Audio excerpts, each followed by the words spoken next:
Good day, Crime Talk aficionados. My name is Scott Reich, and this is Crime Talk, the most fact-driven, unbiased, true crime channel. First on the docket today, well, the judge is finally going to rule in the Barry Morphew matter.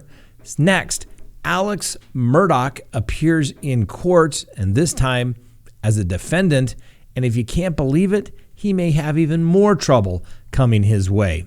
A Gabby Potito update, and some disturbing information regarding the Aurora Police Department that was involved in the Elijah McClain matter. And then finally, our dumb criminal contestant of the day and a recap of all our contestants throughout the week so that you can announce the winner for the dumb criminal contestant of the week.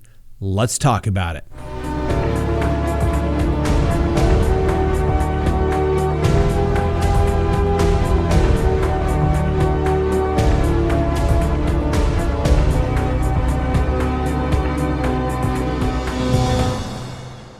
Good day, Crime Talk aficionados. This is Crime Talk, and my name is Scott Reich. Thanks for watching.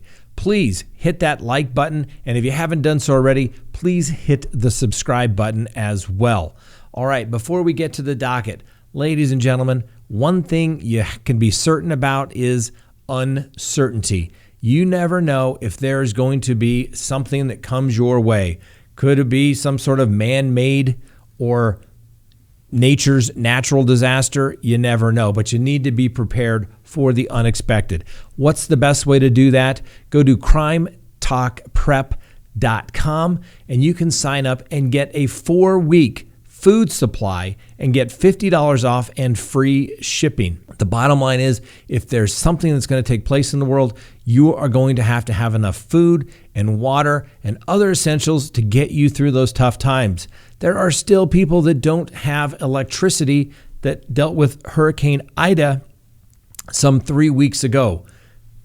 It can happen. You have to be able to be prepared and take care of yourself, because sometimes the cavalry may be coming, but it's going to be weeks until they can provide any help. Go to CrimeTalkPrep.com. Get your 4 weeks of food supply, $50 off, and free shipping. You'll be happy you did. All right, let's get to the docket.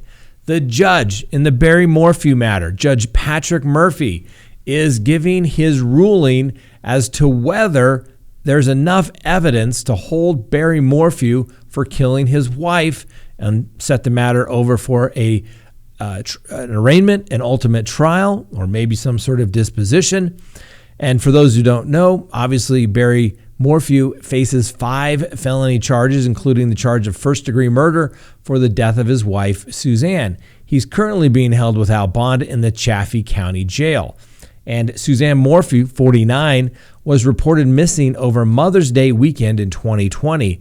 Now, before Judge Patrick Murphy will make the ruling, he's allowing both the defense and the prosecution to make a closing argument. Now, the judge is also going to make a decision on whether or not that the 130-page arrest affidavit is going to be unsealed. I can tell you, thus far, as we are filming this video right now, we believe the judge has stated that the court has found probable cause and that he believes that there is sufficient evidence for the case to go forward as it relates to the first-degree murder charge and the tampering with a corpse. There's also some indication that a bond will be given to Barry Morphew, which means the judge is not going to find a proof evident presumption great. We don't know what the bond is as of right now, but if it comes to us while we're filming this, we will let you know.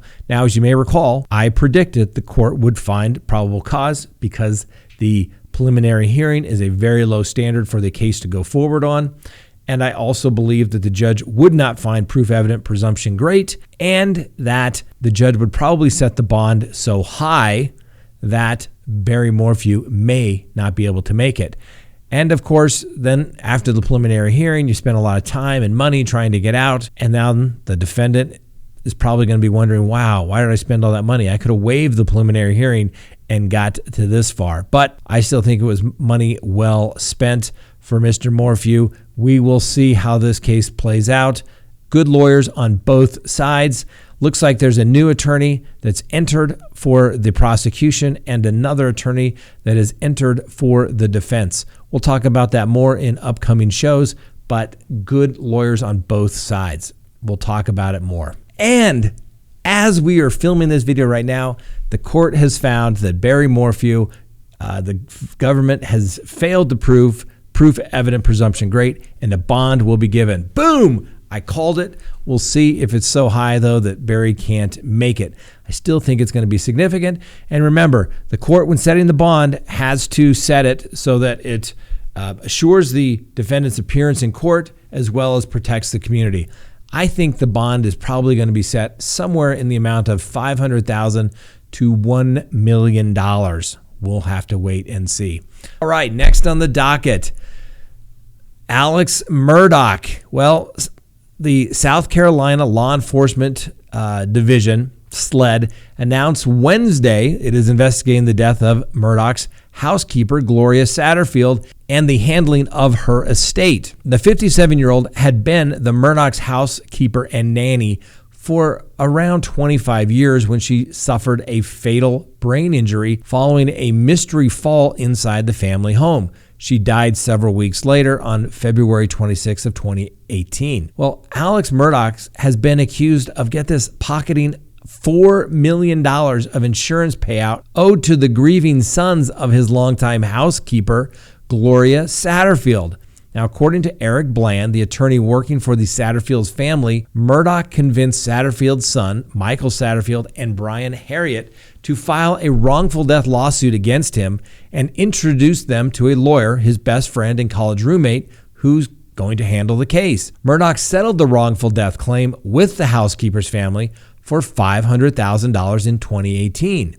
Well, Bland said on Friday that the figure paid out by the insurance policy was actually closer to $4 million. Satterfield's family sued Murdoch on Wednesday, claiming he has not been paid out one single dime of that settlement. Now, the new lawsuit against Murdoch claims that the following Satterfield's death, he claimed he was going to take care of the boys because she was going to sue himself for the death. Now, the new lawsuit claims that Tony and Brian did not participate in the settlement negotiations. Neither Tony nor Brian signed any settlement agreement. Neither Tony nor Brian were told of any money was recovered on their behalf. Now, South Carolina's ex-attorney, Alex Murdoch, appeared in court Thursday afternoon on charges that he paid a former client to kill him, so his son could collect a $10 million insurance policy. Now, Murdoch turned himself in late Thursday morning after the state law enforcement division announced that they had charged him with insurance fraud, conspiracy to commit insurance fraud, and filing a false police report related to the shooting that allegedly took place on September 4th. Now, the shooter, a guy by the name of Mr. Smith, who was once represented by Mr. Murdoch's former law firm in a personal injury lawsuit, was arraigned Thursday morning on the charges of assisted suicide, assault and battery of a high aggravated nature, pointing and presenting a firearm, insurance fraud, and conspiracy to commit insurance fraud. He was released after posting a $55,000 bond, although he reportedly requested a public defender. Now, Mr. Alex Murdoch, wearing a Hampton County Detention Center inmate uniform, do you think he ever thought that was going to happen? Well, I don't think he did, which is probably one of the reasons why he was crying. That's right, crying like a little baby as his attorney argued for his client's release, saying the only person he's a danger to is himself. Well, I would beg to differ. I think the evidence is coming out that he is a very dangerous person and he is a danger to lots of people.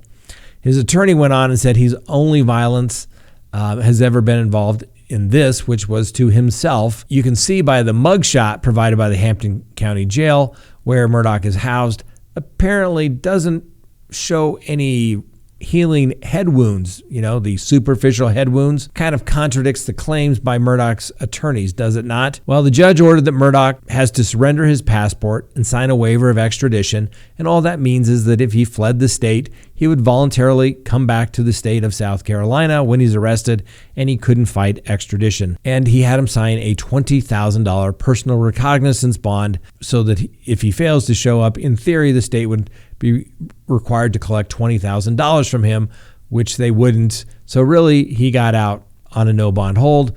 His co-defendant got out on a $55,000 bond that he had to post. A little more privilege coming through there, perhaps. Apparently, Alex Murdoch will be at a rehabilitation center out of the state obtaining treatment for an opioid addiction. Murdoch's next court date is set for October 25th. It will be interesting to see if he is allowed to return to court from the treatment center, because my experience is most treatment centers will not let you leave the facility to go even to court. You just have to explain the situation to the court, but we'll see how that works out for old Alex Murdoch. Yeah, this guy, he is having his world come tumbling down, and the mere fact that he now has allegations of insurance fraud over money and there's multiple dead bodies has certainly got to be leading the South Carolina Law Enforcement Division to check into anyone that had any relationship with Alex Murdoch in any way that may be responsible or connected with the death of his wife and his son, Paul Murdoch. We'll wait and see.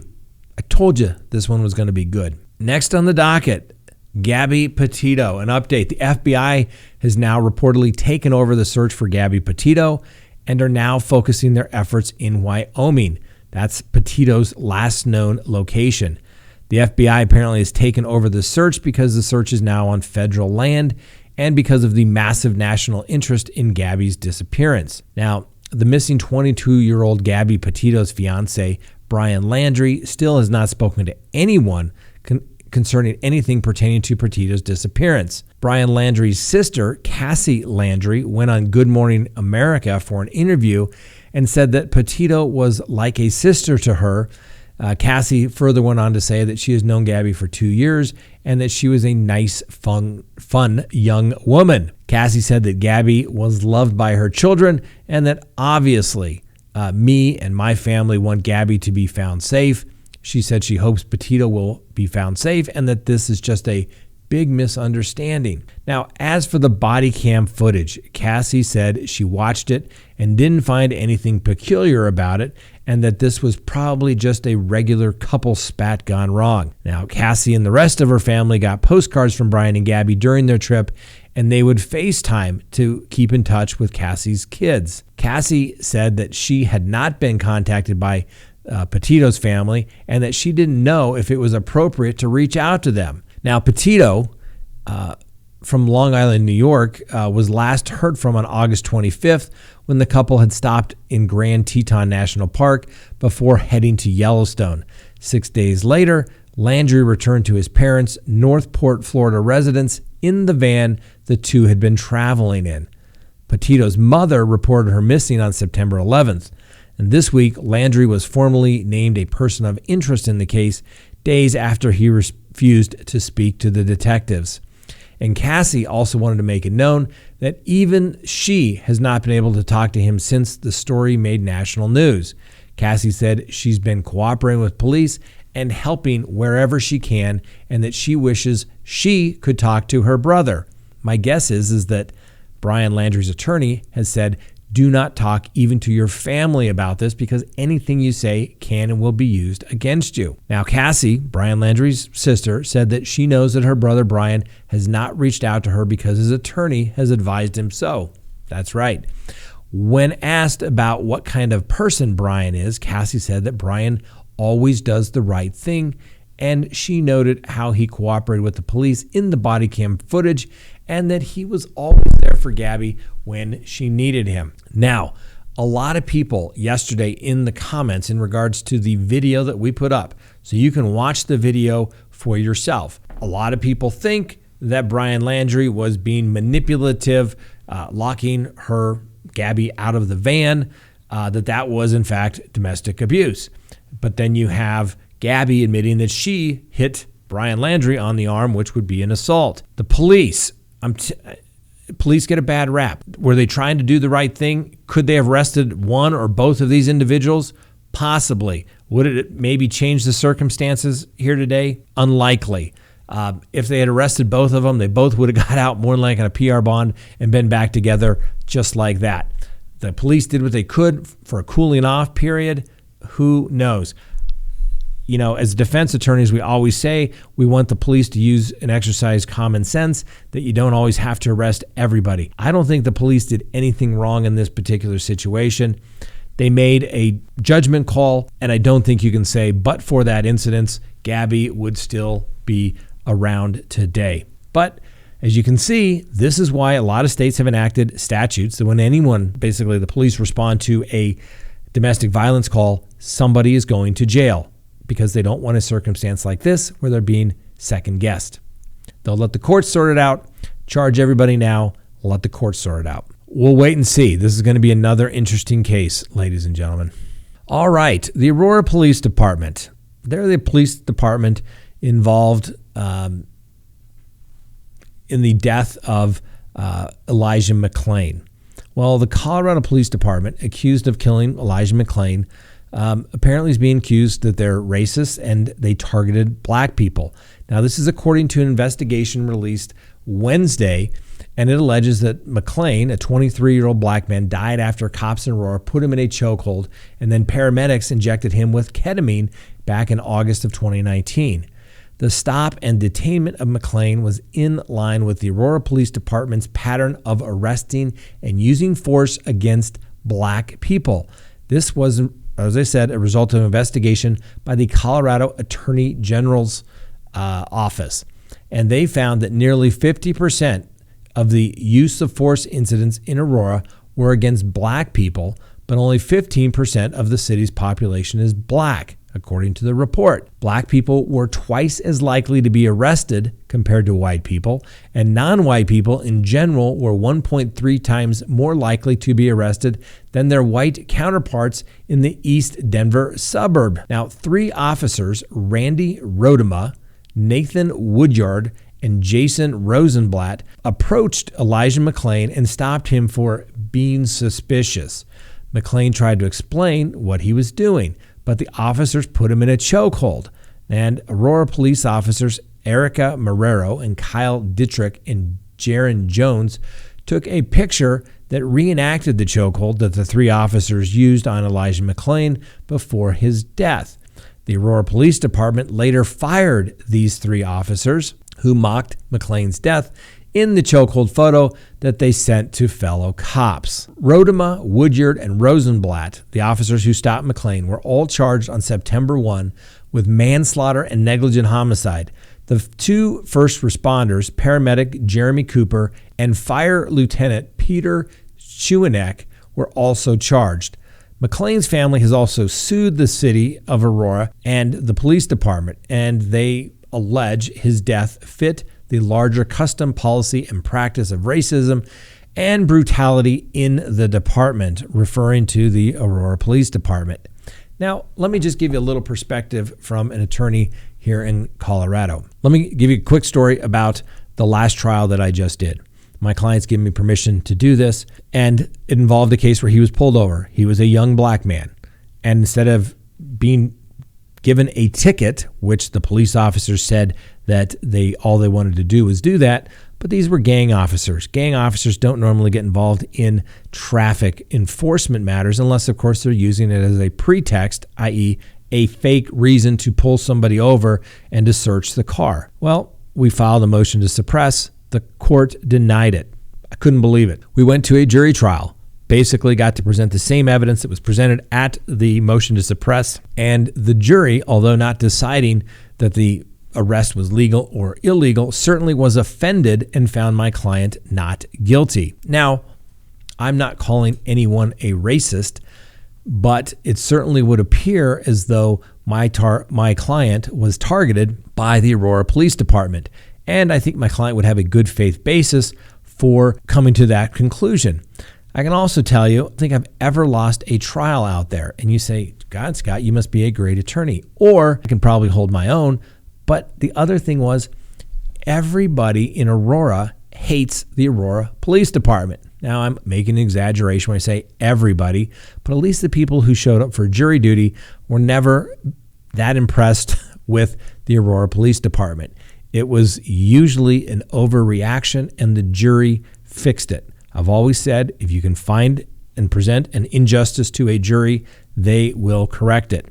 And the Aurora Police Department has had a long history. Now, are there some very, very fine officers at the Aurora Police Department? Absolutely. I know some of them.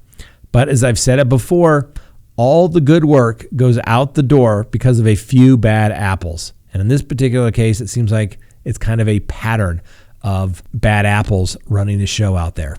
We'll see how the Elijah McClain case resolves. I think it's going to resolve with a big, fat check being paid to the Elijah McClain family as well as their attorneys. Why? Because Aurora wants to do it their way. We'll see. All right, next on the docket, let's do a quick recap of our contenders for the Dumb Criminal Contestant of the Week, and then we'll announce our contestant for the day. Then you all decide. Vote in the comments below.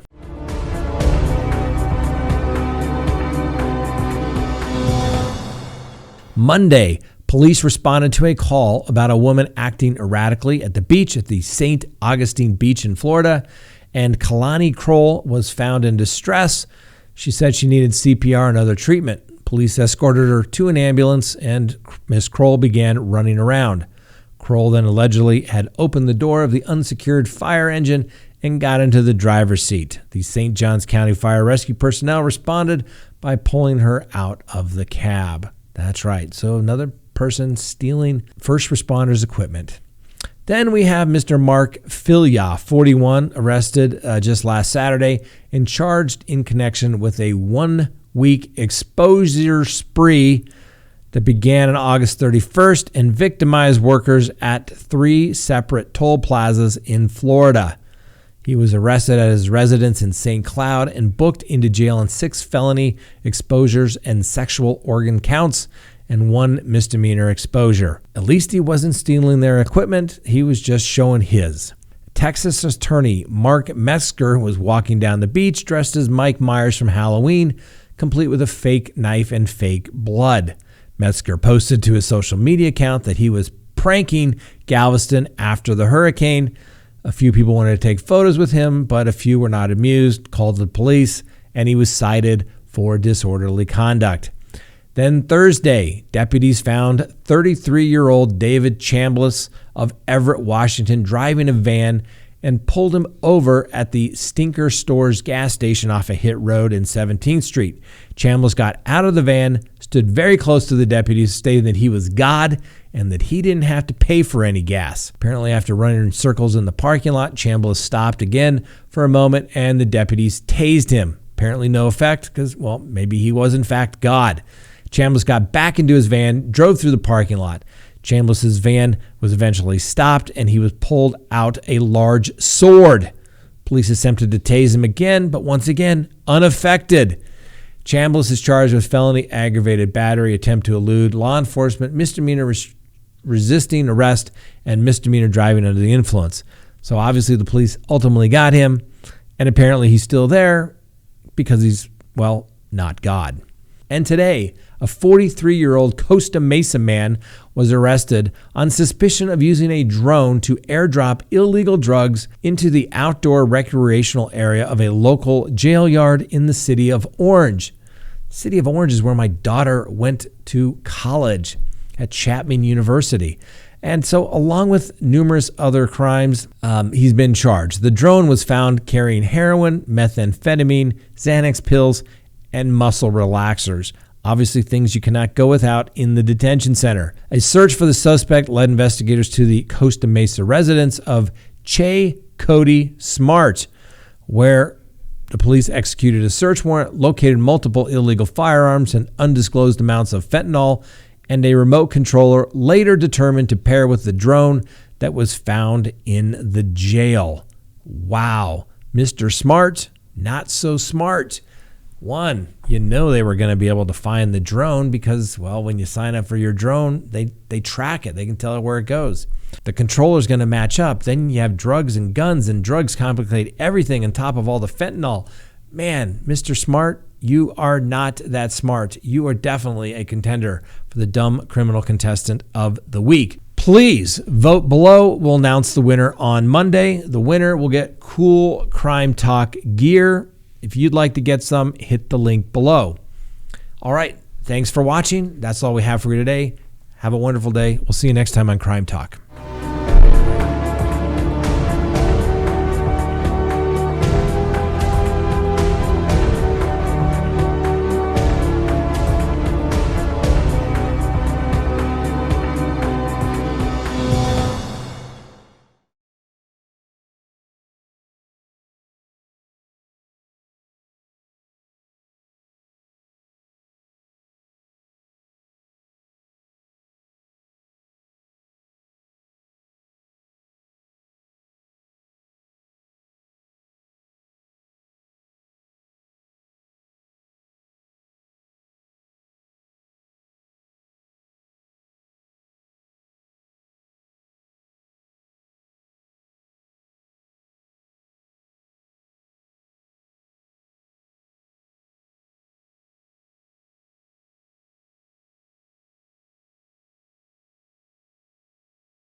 All right, recap.